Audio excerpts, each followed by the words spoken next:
Swastiastu. Assalamualaikum warahmatullahi wabarakatuh. Om Namo Buddhaya. Salam sejahtera bagi kita semua. Perkenalkan, nama saya Pandey Pudu Adhika Pratama Wijaksa, nomor absen 33, kelas 10 MIPA 2 dari SMA Negeri 1 Semarapura.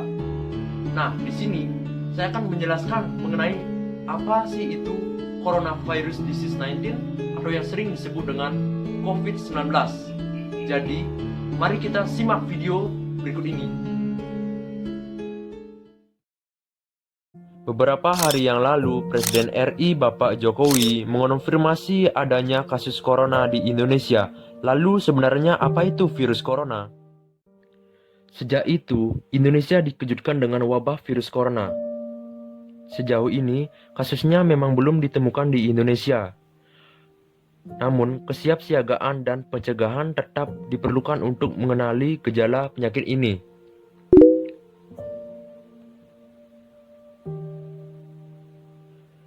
Virus 2019 novel coronavirus atau 2019 nCoV yang lebih dikenal dengan virus corona adalah jenis baru dari coronavirus yang menular ke manusia. Virus corona adalah jenis virus umum yang menyebabkan infeksi pada hidung, sinus, atau tenggorokan bagian atas. Virus corona merupakan keluarga besar virus yang menyebabkan penyakit flu biasa hingga penyakit yang lebih parah seperti MERS Middle East Respiratory Syndrome dan SARS Severe Acute Respiratory Syndrome. Secara global, virus corona baru muncul secara berkala di berbagai daerah termasuk SARS pada 2002 dan MERS pada 2012. Pada 9 Januari 2020, WHO melaporkan bahwa terdapat coronavirus yang baru diidentifikasikan oleh otoritas Cina. Virus ini yaitu SARS-CoV dan MERS-CoV. Coronavirus sindrom pernafasan akut atau SARS-CoV pertama kali ditemukan di Cina pada November 2002. Sedangkan Middle East Respiratory Syndrome coronavirus atau MERS-CoV pertama kali dilaporkan di Arab Saudi pada 2012. Bagaimana virus corona menyerang tubuh kita? Mungkin itu jadi pertanyaan kita semua. Kita udah tahu gimana virus corona udah menginfeksi 1 juta orang di seluruh dunia sampai saat ini. Tapi mungkin belum banyak kita tahu sebenarnya gimana sih virus ini menyerang tubuh kita. Mengapa infeksi virus ini bisa mematikan? Semua dimulai dari sini. Ketika virus corona masuk ke tubuh kita lewat percikan batuk atau bersin orang yang positif, baik secara langsung atau waktu kita nyentuh benda yang udah terkena percikannya dan nggak cuci tangan setelahnya. Kalau udah gitu, si virus masuk lewat saluran pernafasan dan bergerak terus menuju sasaran utamanya, paru-paru. Disinilah virus yang punya 3 bagian utama ini mulai bekerja.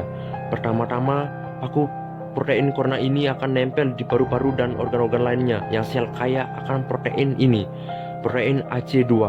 Kalau tubuh kita ibarat rumah dan virus corona itu perampok, ACE2 itu ibarat gagang pintu rumah kita. Begitu dia nempel perlahan, tapi pasti virus ini akan ngedorong masuk ke dalam sel kita. Dan begitu berhasil masuk, barulah aksi sebenarnya dimulai.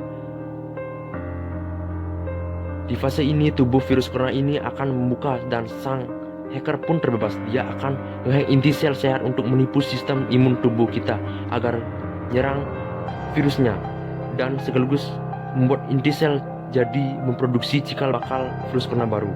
Sel yang udah infeksi dan dia ini selnya akan terprogram untuk ngebunuh diri dan melepaskan jutaan virus corona yang siap menginfeksi dan ngehack sel-sel sehat lainnya. Ya, awalnya kita cuma mungkin kemasukan virus corona yang jumlahnya dikit, tapi dalam hitungan hari aja udah akan ada jutaan sampai miliaran virus corona baru bikin paru kita dipenuhi oleh mereka. Tapi ternyata mimpi buruknya ada setelah ini. Ya, ketika virusnya udah penuhin paru-paru kita, sistem imun kita akan ngerespon ibarat dengan polisi dan tentara yang meluncur ke tempat kejadian perkara. Tapi inilah yang bikin ngeri. Di sini virus corona menjadi penipu ulung yang bisa ngakalin sistem imun kita. Mereka bikin sistem imun menyerang membabi buta, termasuk menyerang sel-sel sehat kita.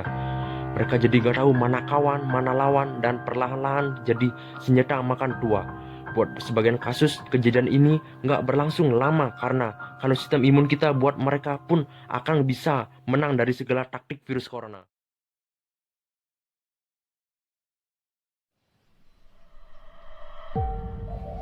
Nah, ini merupakan data sebaran COVID-19 secara global.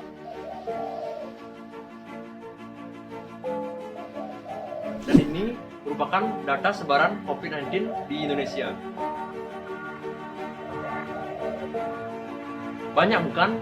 Nah, jadi agar wabah virus COVID-19 ini tidak cepat meluas, jadi kita harus mengetahui gejala dan cara pencegahannya. Jadi simaklah video berikut ini.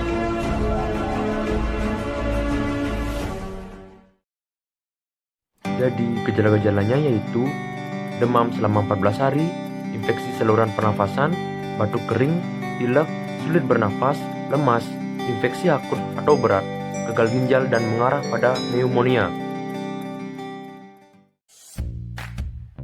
Nah teman-teman, jadi cara pencegahannya yaitu yang pertama, sering mencuci tangan menggunakan sabun dengan air mengalir. Yang kedua, stay at home atau tinggal di rumah. Yang ketiga, menghindari kerumunan atau menjaga jarak. Yang keempat, tidak berjabat tangan.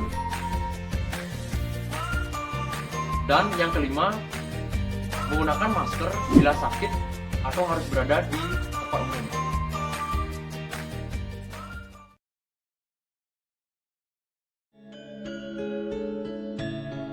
Nah teman-teman, itu semua merupakan penjelasan singkat mengenai COVID-19 sekaligus cara pencegahannya. Jadi kesimpulannya, kita semua harus tetap mengikuti himbauan pemerintah agar dapat memutus rantai penyebaran COVID-19 ini.